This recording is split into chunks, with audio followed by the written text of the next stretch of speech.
गांव के चाउमीन। गांव में चाउमीन का चलन अभी अच्छे से नहीं आया था, लेकिन सुरेश शहर से चाउमीन बनाना सीखकर गांव में ठेला लगाता है। अरे ये केचुआ है क्या भैया? कैसे खाया जाता है? अरे नहीं नहीं, ये चाउमीन है। चाउमीन शहर में खाया जाता है। कितने की दे रहे हो सुरेश? 10 रुपए की प्लेट भरकर। तभी वहां शहर से पढ़ा एक लड़का आता है। जरा एक प्लेट चाउमीन तो देना। सुरेश उसे चाउमीन देता है।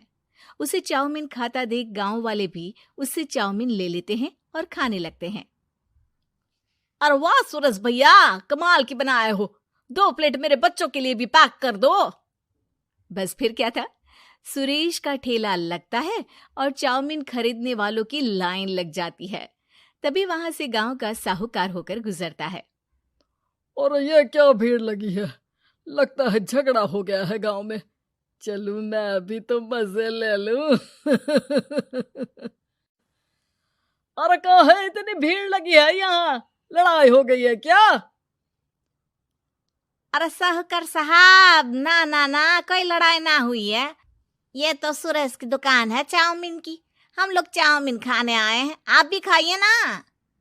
साहूकार चाउमीन खाता है और सुरेश की तरफ देखता है, जो सारे दिन के पैसे गिन रहा होता है। अरे सुरेश, क्या लागत है इस काम की? अरे साहूकार जी, आप अब आए हैं तो ये पूरे 10,000 रुपए ले जाइए, जो पिछले साल शहर जाने से पहले आपसे लिए थे ना। लागत तो क्या कहे, जो आपने दिया था उसी में सीखा भी है और दुकान भी खोल ली। अरे पैसे इतने जल्दी क्या जरूरत थी? कैसे जरूरत नहीं थी साहूकार जी, इतना मोटा ब्याज कहाँ से भरते। साहूकार को अब सुरेश की दुकान को हड़पने की लालच आ जाती है। नाना करते ये सारे दिन में 500 रुपए कमा ही लेता है। अरे गांव में ये ऐसे ही कमाता रहा तो कहीं ब्याज का काम ना शुरू कर दे। अरे भैया, कोई ना कोई जुगाड़ तो करना पड़ेगा।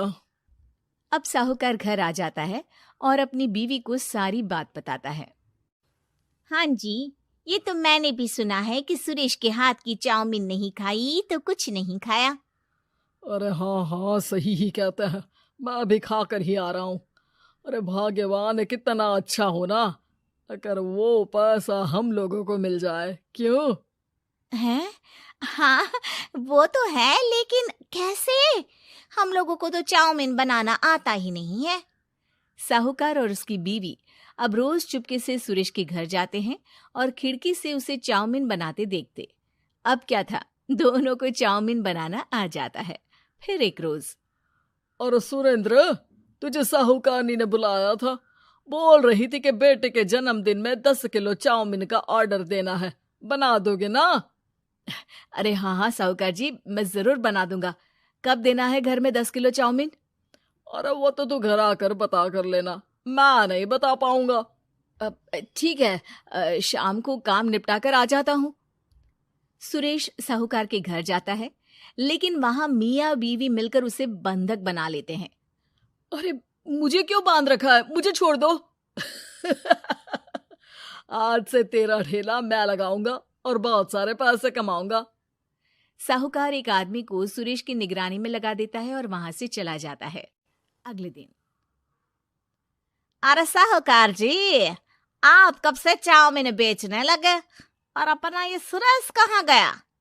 अरे वो तो शहर गया है, उसका कोई काम निकल आया था। बोल रहा था कि जब तक वो ना आए तब तक मैं ही उसके ठेले का काम कर दूं। पैसे भी तो बहुत उधार ले रखे थे उसने। लगता है कर्जा भरने के डर से भाग गया है। अरे पर वो तो बोल रहा था कि उसने सारा कर्जा उतार दिया है, और वो क्यों भागेगा? इतना तो कमा रहा था। अरे मुझे क्या पता। अरे चाउमीन खाना है तो बोलो, नहीं तो भागो यहाँ से।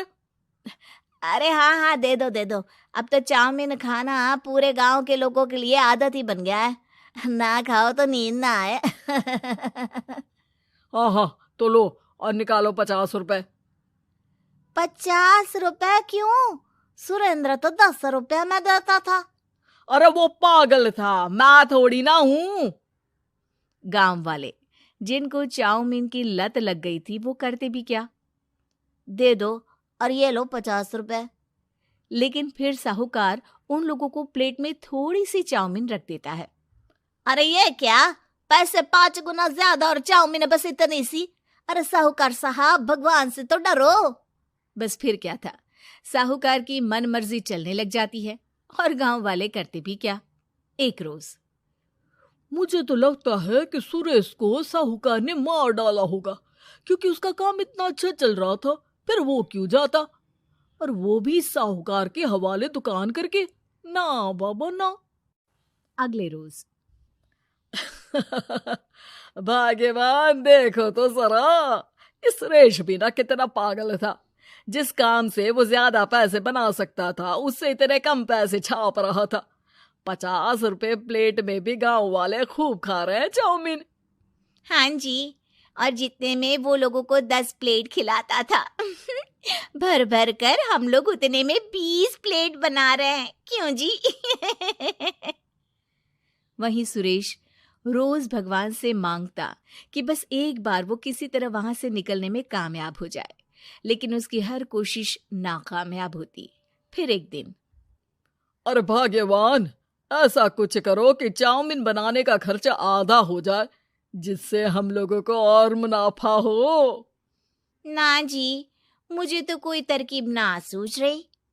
अरे सुनो, एक काम करते हैं, चाउमीन बनाने में जो सब्जी लगती है वो मंडी में लेने तुम देर रात चली जाना। तब तक वो सारी सड़ी गली सब्जी जो दुकानदार वहीं फेंक जाते हैं, वो उठा कर ले आना फ्री में। अरे वाह जी वाह, आप तो बहुत समझदार हैं जी।